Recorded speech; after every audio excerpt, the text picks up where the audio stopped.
Hey guys. Oh, hey guys. Because I told you, I'm reacting to Vegito never defused. Never defused. Fused back. So it's actually a video. Into Vegito's daughter. I'm gonna react to that. It's only 4 minutes. Where's the possibly bad thing? And I'm gonna check out what if Vegito never stayed defused, like blah blah blah. Guys, we're gonna start the video now. In a world where Vegito never defused, a lot of things changed. When he got absorbed by Majin Buu, he put this shield up around him so that he didn't instantly become a part of Buu. And in the series, straight away, after he realized he was safe, he put down his shield, and because of what Majin Buu was...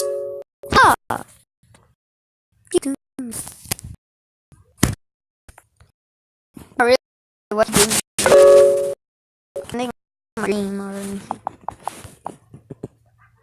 I'm back. Let's see it. Was made out of what was inside him.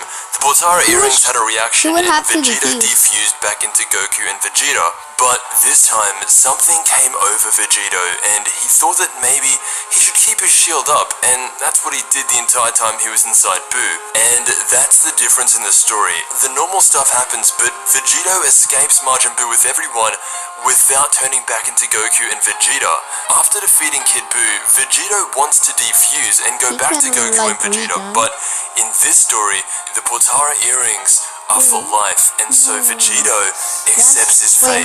Now, if Vegito doesn't defuse and he stays that way forever, one of the biggest problems is Bulma and Chi-Chi. Who's he gonna pick? Well, in the beginning, he decided to try both. He said that he had love for both families, which I guess is true if it's Goku and Vegeta, but Chi-Chi said that she's used to Goku not being around, so Vegeta being with Bulma just made more sense. Now, a few months later in Dragon Ball Z, Vegeta and Bulma had a baby, and it was Bra. We saw her in Dragon Ball Super just before the tournament, and briefly at the end of Dragon Ball Z. However, in this version, they still have that baby, but instead of Vegeta being the dad, it's Vegito. Goku's DNA has slipped into yet another Saiyan hybrid, and because they are fused, this version of Bra has potential to be really, really strong.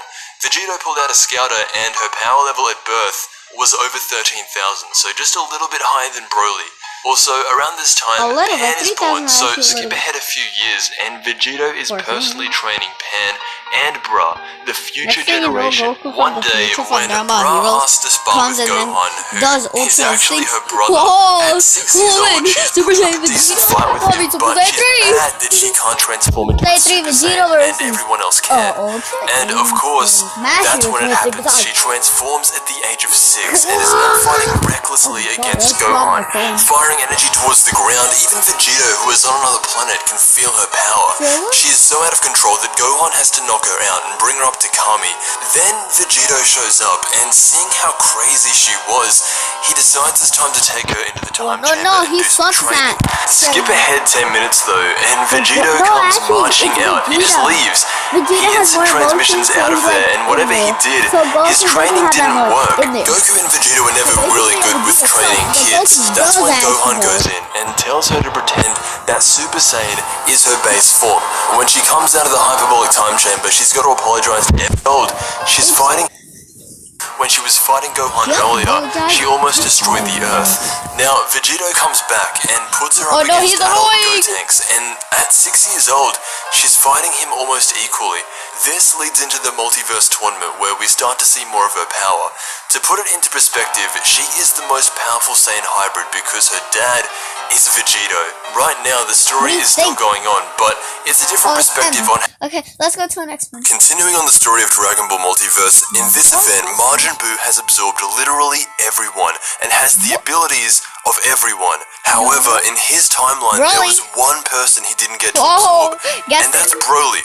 This is a Majin Buu who has absorbed Goku and Vegeta. He has that Saiyan drive that is constantly telling him he needs to be stronger, and when he sees someone like Broly, He wants it inside of him. However, since Majin Buu has the abilities of the Kibito Kai and can teleport literally anywhere, he teleports straight into the middle of the universe where Broly is floating around. At the same time, Vegito actually senses that Majin Buu has gone missing from the multiverse tournament, and with Vegito's instant transmission, he can find Majin Buu anywhere, and he goes straight to him.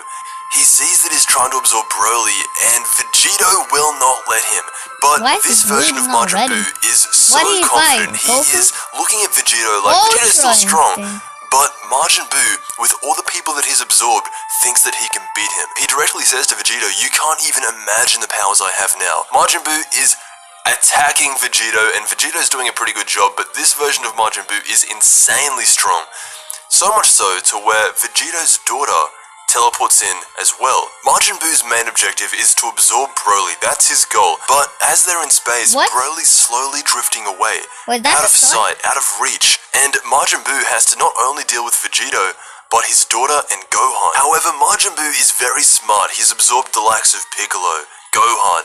Every tactician in the Dragon Ball universe is inside Majin Buu right now, so he slipped away 4 mini Majin Buus, and when they land on Broly, they are about to expand and absorb him. However, Gohan quickly sees this out of the corner of his eye and just explodes them. Buu didn't get to absorb Broly. Now, because everyone is fighting in deep space, the only one that can naturally survive this is Majin Buu. Saiyans can't breathe this far into space, so Vegito's daughter Bra, and even Vegito himself, they're having a hard time breathing, and that's why Majin Buu is slowly getting the upper hand. Bra not only can't breathe, she's getting smacked around, beaten down by Majin Buu. But then you start to notice this girl is in her base form, taking on a version of Majin Buu who's absorbed everyone. So she can't breathe, but she goes into her Super Saiyan 2 form. She's powered up into her current most powerful form. Vegito's telling her to stop. Everyone's saying, "Bra, this is too much." And with one attack, she instantly wipes out half of Majin Buu's body and all the little heads that he's made around her. She incinerates half of Majin Buu's body, and if she did this to his entire body, there would be almost no way for him to regenerate. But she is not done there. She goes on another attack, and at this point, it's so powerful that the blast radius actually affects Vegito and Gohan. As she was trying to take out Majin Buu, she accidentally... Wait.